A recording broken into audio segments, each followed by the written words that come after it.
मौसम से जुड़ी जानकारी और लाइव मौसम खबरों के लिए हमारे YouTube चैनल को सब्सक्राइब करें और बेल आइकॉन दबाकर हर अपडेट पर रखें। आगे बढ़ा है, आइए आपको मैप में दिखाते हैं। अभी फिलहाल इसका जो पश्चिमी सिरा है, जो लंबे समय से नहीं बढ़ रहा था, आप देख सकते हैं 31 मई को बढ़ा था, जो 9 जून तक कंटिन्यू स्टैग्नेट रहा।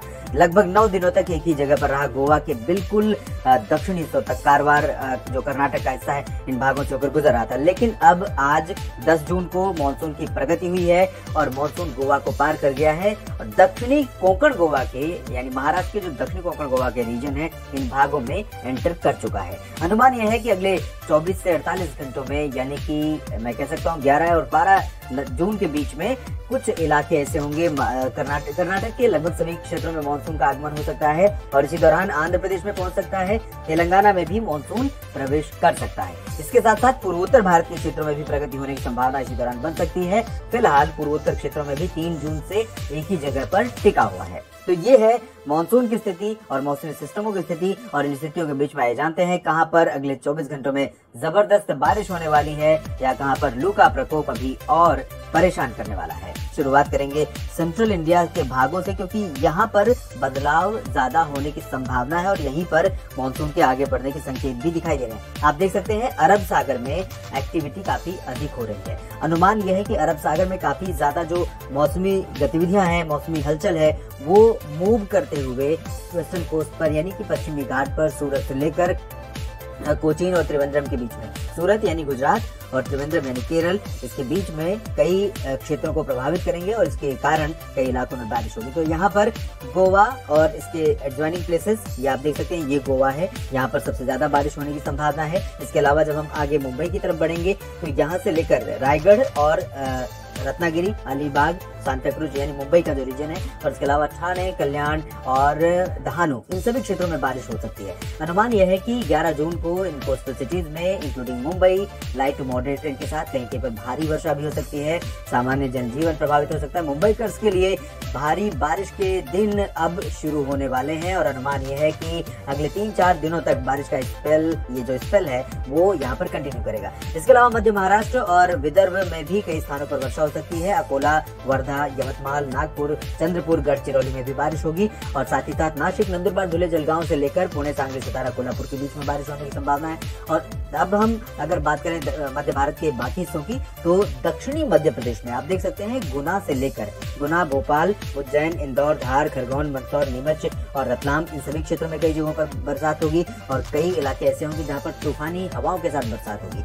बैतूल, होशंगाबाद, छिंदवाड़ा में भी बारिश की संभावना है। जबलपुर, उमरिया, मांडला घाट, मांडला, बालाघाट, शहडोल, अनूपपुर, डिंडोरी, ये वाला जो हिस्सा है, इन भागों में भी वर्षा होगी। और अगर हम बात करें उत्तर पूर्वी इलाकों की, जिसमें सागर, सतना, पन्ना, टीकमगढ़, खजुराहो और छतरपुर, रीवा, सिंगरौली, ये वाला जो हिस्सा है, इन भागों में, और ग्वालियर वाला हिस्सा, इन भागों में ड्राई वेदर रहेगा, क्योंकि यहाँ पर सीधी पश्चिमी दिशा की हवाएं आएंगी। हालांकि मिक्सिंग होने की वजह से, यानी यहाँ से जो हवाएं पहुंच रही है मॉइस्चर वाली और यहाँ से ड्राई विंड्स पहुंच रही है, इसके चलते इस पूरे बेल्ट में, ग्वालियर से लेकर उमरिया के बीच में, कहीं भी आंधी के साथ बूंदाबांदी की गतिविधियां हो सकती हैं। बारिश गुजरात में भी बढ़ेगी और गुजरात में सूरत से लेकर वलसाड, नवसारी, अहमदाबाद, वडोदरा, गांधीनगर, राजकोट, जामनगर और सुरेंद्रनगर तक, साथ ही साथ सोमनाथ, वेरावल और पोरबंदर, द्वारका, इन सभी क्षेत्रों में कुछ स्थानों पर कोस्टल पार्ट्स में बारिश होगी। कल बारिश और बढ़ जाएगी क्योंकि इसका जो मूवमेंट है इसी तरह से रहेगा।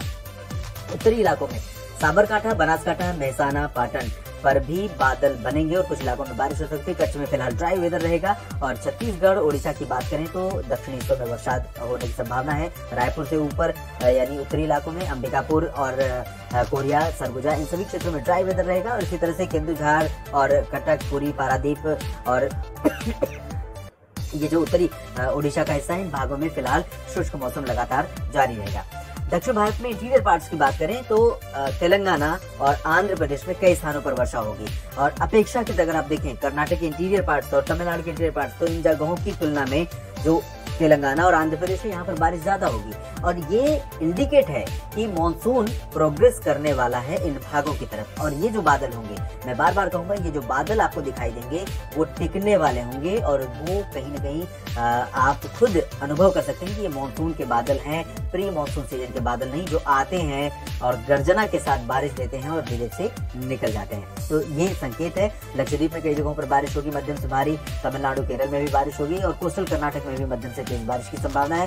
अंडमान और निकोबार द्वीप समूह में भी बारिश के आसार लगातार बने हुए हैं। पूर्वोत्तर भारत में तो यूजुअली जिस तरह का मौसम पिछले दिनों रहा है वैसा ही मौसम रहेगा। इंटेंसिटी थोड़ा सा डिक्रीज हुई है। असम, मेघालय, अरुणाचल में जिस तरह की बारिश बीते दिनों में देखने को मिली है उससे थोड़ा सा कम हो जाएगी, लेकिन असम और मेघालय में अभी भी कई स्थानों पर मध्यम से भारी वर्षा हो सकती है। Nagaland, Manipur, Mizoram, Tripura light to moderate trend के आसार हैं, ज्यादा तेज बारिश नहीं होगी। उप हिमालय, पश्चिम बंगाल, सिक्किम और ये जो उत्तर पूर्वी बिहार का हिस्सा है, इन भागों में कई स्थानों पर वर्षा होने की संभावना है। इंटेंसिटी भले कम रहेगी। अभी पश्चिमी दिशा की हवाएं शार्पली यहाँ पर पहुंच रही, बिहार, झारखंड और गंगीय पश्चिम बंगाल, जो ये इस बात का प्रबल कह सकते हैं प्रमाण है कि मानसून के आगे बढ़ने में ये हवाएं बाधा बन सकती हैं, क्योंकि इन हवाओं की तेजी इतनी ज्यादा होगी जो पूर्वी और दक्षिण पूर्वी जो आर्द्र हवाएं हैं, बंगाल की खाड़ी की तरफ से उठने वाली जो मानसूनी हवाएं हैं, उनको आगे बढ़ने से रोक देंगी। लेकिन ये बहुत लंबे समय तक नहीं चलेगा, 1-2 दिन में ही सिचुएशन बदलने वाली है।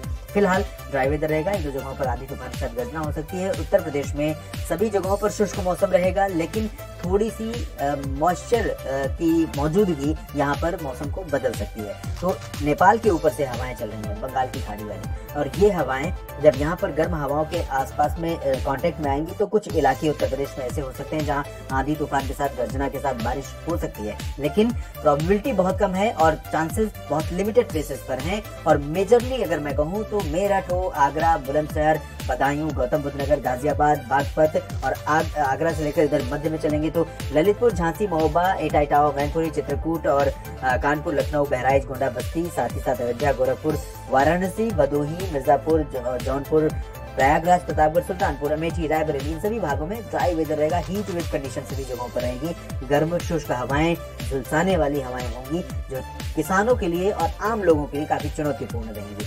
उत्तर भारत के मैदानी इलाकों में लेकिन मैं जैसा कि मैंने कहा कि यहाँ पर कुछ गतिविधियां हो सकती हैं वजह मॉइस्चर और गर्मी।